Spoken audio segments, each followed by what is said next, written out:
Guys, welcome to this YouTube channel. I'm Precious Oduke. I want to talk about the power of perception. How we perceive people, how we perceive our environment, how we perceive our nation. You see, perception is very powerful something. Like anything you are doing is based on your perception. We define anything we see based on who we are. We define anything we see based on who we are. We perceive anything we see based on our inner being, who we are. Everyone, that's who we use to define anything we see. For example, rich and poor people can encounter something or crisis based on the poor person inner being. You will think that's a crisis, that's a problem, that's a challenge.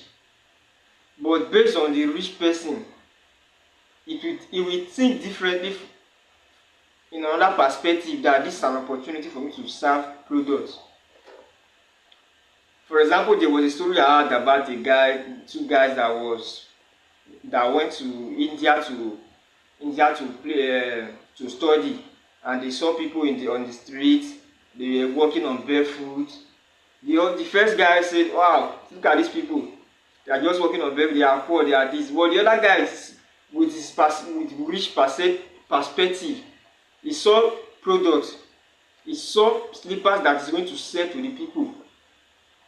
You see, so he went back to US, now took the business idea, he brought all the palm, he started a company. But the other guy saw problem, of course, but this guy saw opportunity. So anything we define is based on our perception, based on who we are. So, for example, you can give someone a good, you can give him or her a good. If that person is very poor, that gold will reduce the gold to a stone, because what is he going to do with the gold when him or her doesn't have the relevant information to maximize, to multiply, to invest it. So even though, for example, if someone physical inner state, his mindset state, his state of mind is maybe 10 million naira, and you give him 1 million naira, he will lose 9 million naira automatically. He will just be thinking of spending. I'll buy this iPhone, I'll buy this, I'll buy that, until he gets to 1 million. That before he not realize that, oh, like someone who took who jumped from plane to side parachute. You see, so his mind is 1 million, but you gave him 10 million, so he must return back to his mind state, to the state of his mind. That's why you see people that won lottery later ended poor. Why? Because they blew, they never grew. Because you can blow without growing. That's why you need to grow. You don't blow, you grow. If you blow, you disintegrate. You scatter, balloon blow, bomb blow. But if you grow up, you will stay up. If you grow up, you will stay up. If you jump up, you will come down. All the billionaires you see today, they grew. Dangote, they grew. Maduka Cosmos, they grew. Elon Musk, they grew. They never arrived unexpectedly. Their daily habits, what they did, what they are doing every day, every minute of their life, they are passionate about their vision. They are passionate about where they are going. Their perception is very different. They don't. It's like these people, these wealthy people, like almost all problems they see is an opportunity to them. They don't have. They have built themselves to the extent that they no longer see problems. Like problem does not exist today, because every problem they see based on who they have built inwardly, how they have built themselves inwardly, information, books, they are seeing opportunity. But you that's poor, for example, you will see problem, crisis. Oh, I'm running from Nigeria. No, there is nothing wrong with running from Nigeria, but there are lots of opportunity in Nigeria. People are still making it. In the entertainment industry, people are making it. Movie industry, people are making it. Content, people are making it. For example, there was a guy in Nigeria, Sabinus, everybody know him, Sabinus. The guy went to school, graduated, and he was looking for a job. But unfortunately, he never got a job. He used to go to his interview. From there, he just started content creating. He was just attending interview while creating content. Suddenly, the guy blew, and now that's his niche. So life, every problem you are facing, there is an opportunity that is embedded in it. There is an opportunity that is embedded in it. For example, there's a guy called Bagatwa Ganga, that guy that used to do lawyer, that is speaking big grammars. For example, that guy is a lawyer. Maybe he doesn't have a customer or a client. Now he's doing content. So you see now that it's based on your perception. It's how you see things. For example, it's not how you see things. It's not how the thing is you need to see it. You see it based on who you are. Anything you see, you define anything we see. You me, I define anything I see based on who I am. Whether religious, spiritual, based on business, anything. That's why you can see someone that are doing the same business in the same territory, in the same state, the same money, they graduated from the same school, and yet one is moving forward while the other is stuck. Why? Their understanding, the idea. That's why I like my Igbos people. My Igbos brothers in Nigeria, they are very smart in business. You see, it's your perception, it's your understanding that grows the business. Because you can be very so close to something. Oh God. This thing happened to me. You can be very close to something without you seeing it. I'm telling you the truth. Try to believe me. You can be very close to something, very close to something, and not really see the resources or see the thing. Until you have trained your mind, your understanding, your knowledge, before you will be able to detect what you have not been seeing, then you will not detect it. Because you can never see. There are business you cannot do. There are opportunity you cannot see until you have grown. For example, there are information in YouTube that you cannot see.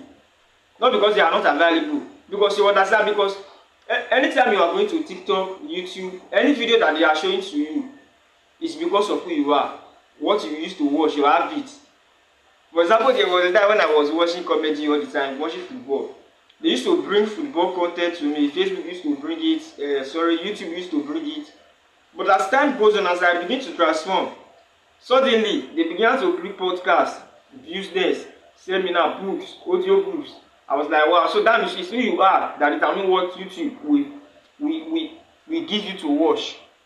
We determine the content they will give you to watch. So you see now the real problem is not really what is happening within you, around you. It's what is happening within you inwardly. Because when you are working, it's your knowledge base that will determine how you will define anything.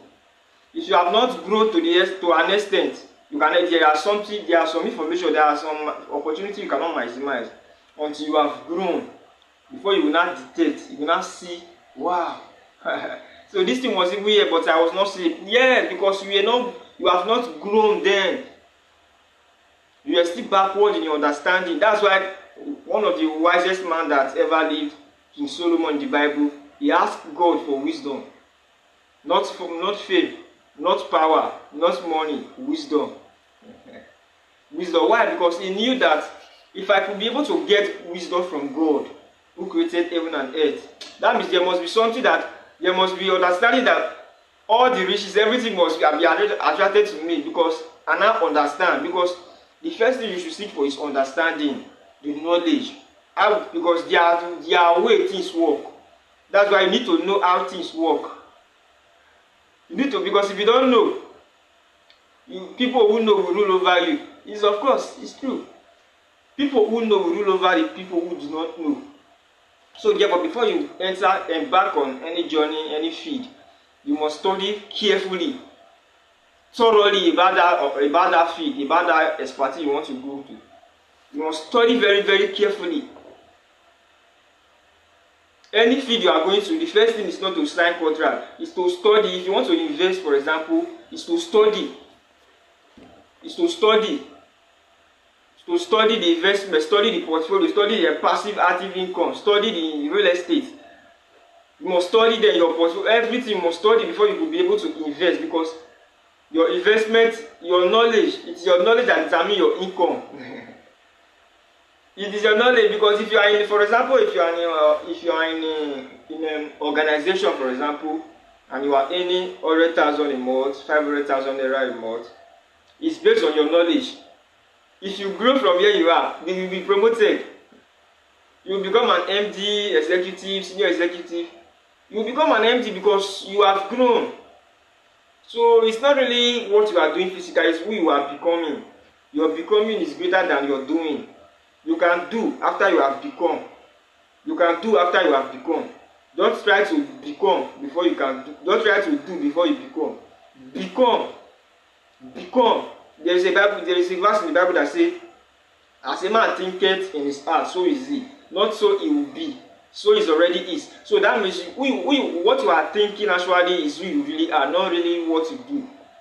What you are thinking. Because what you think, it triggers you to do things. It is what you think that is triggering you to do anything you are doing. What you think is what is triggering you. Your behavior, your character, what you are thinking. Say, be ye transformed. The Bible verse says, be ye transformed by the renewing of your mind. So you must renew your mind, your mindset. Because without your mindset being renewed, there is nothing anybody can do about that. Your knowledge base is very, very powerful. It's very powerful. Very, very powerful. Knowledge is like a light. Knowledge is like light. You use knowledge to see. Knowledge is like light. I'm telling you the truth. Those rich men you are seeing, those billionaires, they use the knowledge is like light to them. They use it to see opportunity. They use it to see opportunity. Because knowledge draw people to you. When you are speaking, for example, when you are speaking and you are a knowledgeable person, you have the wisdom, by the grace of God, you have the wisdom. People will be drawn to you that, no, this guy, there is something in him that resonated with me, so I want to learn from him. I want him to mentor me. I want him to guide me to fulfill my vision, my purpose. You see, so look at Dr. Masmoro of blessed memory. He was knowledgeable, he has vision. That's why when he was alive, he was advising over 13 governments, 13 presidents in nations. So you must seek for knowledge. When I'm talking knowledge, I'm not just talking about academic knowledge alone. Academic knowledge is, of course, is valuable, is good, but there are privileged information, privileged knowledge that it is not written in a curriculum institution. It is never written there. I've gone there, I've seen everything. They are just teaching with principle, but stories, all the stories, how people got it, how people were successful, the rich people, they are written in books. It's just laziness that is stopping people from prospering. Laziness, because if you are lazy, you are less likely to prosper. You are less likely to prosper, because laziness is very, very, very, very deteriorating. It can reduce you. So therefore, you must seek, you must build. You must build so that you can perceive anything you see differently. You can perceive your product differently. You can perceive your business differently. You can perceive your nation differently. You can perceive your environment differently. Because your environment is either shaping you or you are shaping your environment. Your environment is shaping you or you are shaping your environment. That's why you need to shape your environment. That is the goal. Don't allow your environment to shape you. Of course, they can shape you positively. For example, if you want to move to New York, moving to New York, of course, it can shape you, but there is no probability, because there is no possibility. Because it's not really the location. I've seen some people that are relocated from Nigeria, maybe to abroad, to London, and they still remain in where they were when they were in Nigeria. They still remain in the same place. Why? Because in the same place. Why? Because their mind is still in the same place. And if you also grow in Nigeria, you grow globally in your mind, you will move to your physical reality. You will move, because your mind will draw you, You exhibit some things, material resources by your mind. So for example, if you take cow from Nigeria to London, it will not suddenly become lion.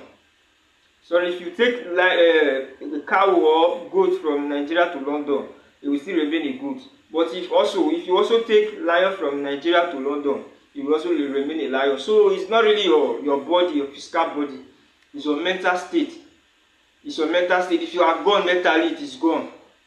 Because your mindset dictates what you do. For example, gun you see, weapon you see, or knife, let me just say knife, you use to cut things, food in kitchen. In the manufacturer's mind is an object to cook in the kitchen, to slice, to cut orange to. But based on the personality, Amraba can attach his personality to the knife, and the knife will suddenly become a weapon. Why? Because of his personality. For example, gun you see. Gun is manufactured to handle, to be given to militaries, securities. For example, soldiers, they are to use it to protect the citizens. But if an armed robber carries the gun will suddenly turn based on who is holding it. Based on who is holding the weapon, the gun. Why? Because we attach our inner world, our inner being to anything we hold. That gun is not a weapon, it's not dangerous because of the body that holds it. But if it is with soldier, we can even stand close to the soldier because you know that you are safe. But if it is with thief, armed robber, you will know that you are not safe. Why? Because of the body that is holding it. So it's not the gun is innocent. We are the one that is causing. So all these things you see is our mindset. For example, Nigeria is a mindset. Being a Nigerian is a mindset. People just look down on Nigeria that Nigeria is not good, Nigeria is evil. That's why we have been seeing such results. That's why we need to be seeing our nation differently. Because if we don't see it differently, we will remain in the same particular spot for a long time. We need to be seeing the nation in another perspective. Our leaders need to be seeing it in another perspective. Because with anything we have said it over and over again, anything we are seeing, we are defining it by who we are. If they give you, if Nigeria, for example, the resources we have, it's not really the problem. Our resources is not the problem. We have a massive resources, but yet it seems as if we are still backward. Why? Because our mental state is still down. Our mental state is still down. That's why Nigeria seems to move backward. Because regardless of the resources, if the citizens have not built their mind, the resources will be useless. If the leaders have not grown visionarily, the resources will be useless. Because you don't really need resources for a nation to succeed. Nation don't need resources possibly to succeed. I'm telling you the truth. Nation needs transformation in vision, mental. Look at Singapore. They do suddenly. Look at Dubai. Even though they have oil, Nigeria also equally have oil. So nation is not really the Dubai, for example. There was a story I heard about them that they have many years, like 50 years, 100 years vision, 100 years plan. Look at their thinking, look at their mindset. But Nigeria, we are only thinking of 4 years, 8 years, which is not possible. You can never transform nation within a period of 8 years. It must take up to maybe 50 years, 100 years, 150 years plan. Because you will transfer it to your next generation. Transformative, you must transfer it to the next generation. We are not supposed to build and just enjoy the outcome alone. Our generation must also enjoy it. For example, America today, Abraham Lincoln, Washington, all those their founding fathers, they were the ones that built America that their citizens are enjoying today. So therefore, we must also build our nation, Nigeria, Africa, to be able to, even though we will also enjoy in the future, of course. so that our descendants will also enjoy maximally from what we have built before they came. So now we need to have vision. We need to know where we are going. Our leaders, we need to know where we are going. We need to have vision of the nation. We need to have visionary leaders, patriotic citizenships. We need to have entrepreneurs that will be innovative, bring technology, AI, robotics, something that will change the economy. For example, agriculture on the other side. So we need a patriotic citizenship for our economy to grow. For our economy to grow, so that we can be able to export, not import, because the importation is derogating our economy. Our financial economy is derogating us, is mitigating us, is reducing us, is declining. Why? Because we are always importing, and if you are importing, your value will be our naira will be very less valuable in the marketplace. Why? Because we are always importing, not exporting. And of course, if we also start exporting, our naira will be valuable in the marketplace, like the US dollar, United States dollar, UK pounds. So therefore, we must be innovative. We must be creative. We must innovate technology, product that will change the world. We need youth that will change the world, that will transform the nation. Thank you very much for watching this video to this extent. I'm very grateful for you. Please subscribe to this YouTube channel. Thank you very much for watching.